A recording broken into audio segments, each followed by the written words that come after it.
재앙을 내리리니 그들의 생각의 결과라. 너희는 길에 서서 보며 옛적 길 곧 선한 길이 어디인지 알아보고 그리로 가라.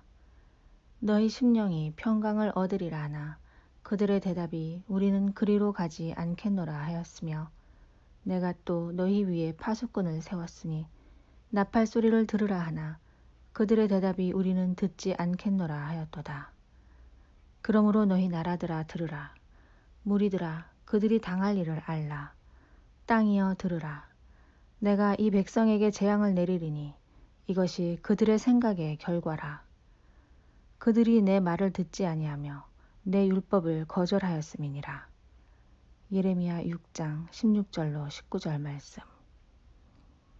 위 본문을 가지고 세 번째 글을 씁니다. 첫 번째는 옛적 길 곧 선한 길로 가라. 두 번째는 나팔 소리를 들으라. 그리고 마지막 재앙을 내리리니 그들의 생각의 결과라. 우리에게는 의지라고 하는 에너지가 있습니다. 의지 자체가 우리를 이끌어가는 것이 아니고 우리의 생각과 경험과 지식으로 결정된 사항에 대하여 반응하게 되는 우리의 행동을 구체화시키는 것이 의지입니다. 그래서 의지가 강하면 자신의 생각에 따라 강한 행동으로 이끌어지고, 의지가 약하면 자신의 생각이 아무리 옳은 것이고 꼭 해야 하는 것일지라도 강한 행동으로 이끌어지지 않습니다. 하나님은 우리에게 자유의지를 주셨습니다. 만약 우리에게 자유의지가 없었다면 생각과 행동이 달랐을 것입니다. 생각한 것을 행동으로 옮기는 것은 의지가 작동해야 하기 때문입니다. 사람들에게는 크든 작든 강하든 약하든 누구에게나 의지가 있습니다. 그 의지에 이끌려 자신의 생각을 행동으로 옮기는 것이고, 무형의 생각이 유형의 삶이 되는 것입니다. 이렇게 의지는 에너지로서의 악한 자에게는 악한 에너지로, 선한 사람에게는 선한 에너지로 쓰일 뿐 아니라 악한 생각과 선한 생각이 구체적인 형태로 나타날 수 있게 하는 도구가 되는 것입니다. 하나님은 태초에 사람에게 자유의지를 주셨습니다. 그래서 선택이라는 기로에 서서 무엇을 선택할 것인가를 결정하고 결정한 사항을 행동으로 옮기는 것까지 허용하셨습니다. 아담과 하와는 선악과를 먹을 것인가 아니면 먹지 않을 것인가를 스스로 생각하고 결정하였으며, 자신의 의지를 사용하여 그것을 취하였고 결국 먹는 행동으로 마무리하였습니다. 하나님은 우리에게 자유의지를 주셨지만 거기에는 단서가 있습니다. 자유의지를 사용하는 자신이 자신의 행동에 책임을 져야 하는 것입니다. 위 본문은 이렇게 말하고 있습니다.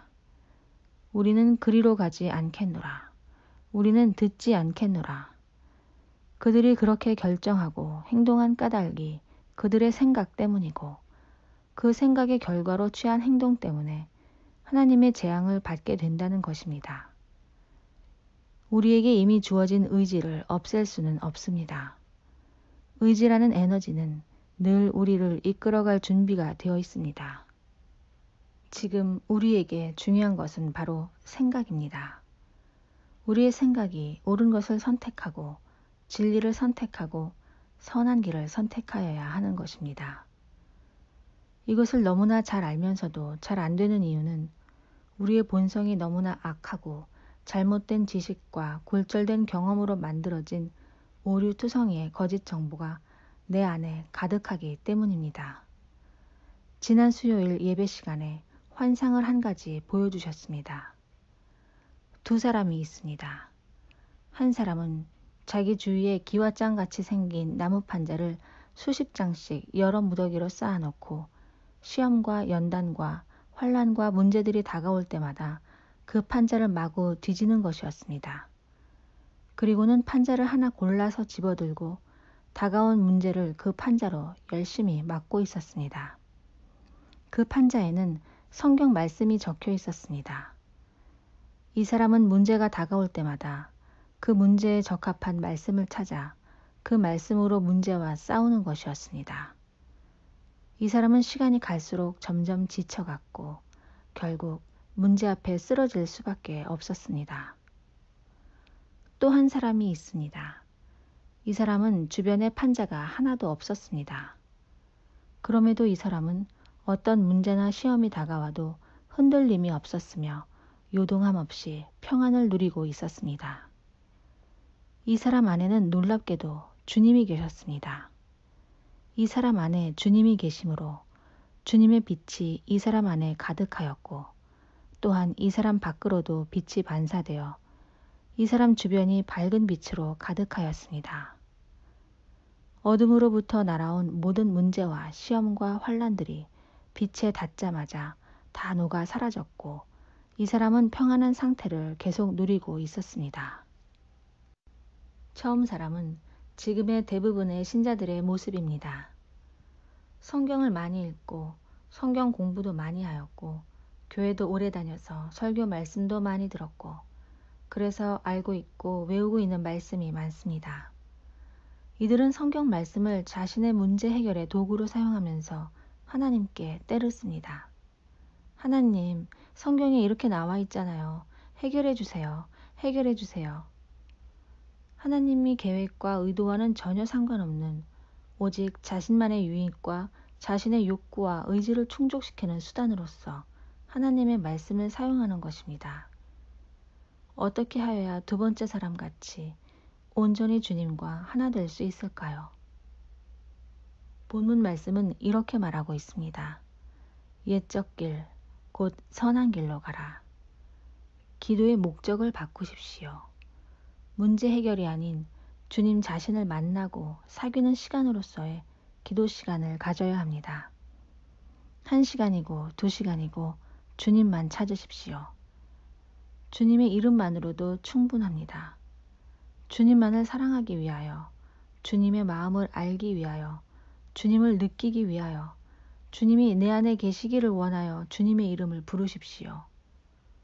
주님만을 구하고 주님만을 찾으십시오. 옛적 길, 선한 길에 대한 글에서 선한 길이란 여호와의 이름을 성전에 두는 것이라 하였습니다.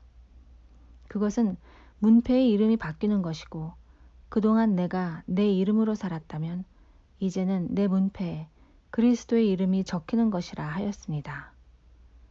위의 환상 중 두 번째 사람은 그리스도가 주인이 된 사람입니다. 그리스도가 주인이 되면 그리스도의 생각을 심장으로 느끼게 되며 내 지식 체계가 바뀌게 됩니다.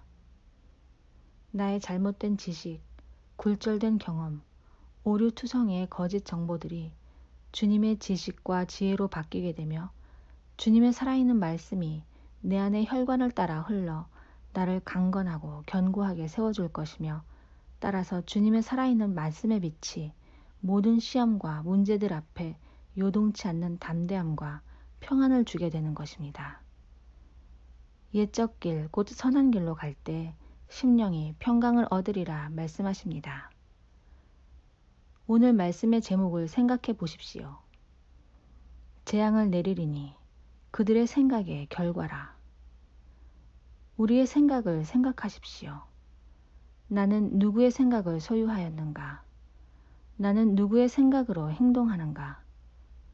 이 생각의 결과는 평안이 될 수도 있으며 재앙이 될 수도 있습니다. 주님께서 나의 주인이 되시고 내 안에 좌정하셔서 나와 함께 계신다면 나는 주님의 생각으로 살게 될 것입니다. 무엇을 소유하기 원하십니까? 주님만을 소유하십시오. 무엇을 생각하기 원하십니까? 주님의 생각을 생각하십시오. 무엇을 행동하기 원하십니까? 주님의 요구를 행동하십시오. 그 무엇과도 주님을 바꾸지 마십시오. 주님만을 소유하여야 합니다. 이 시대를 분별하여 깨어있기를 소원합니다. 주님 곧 오십니다.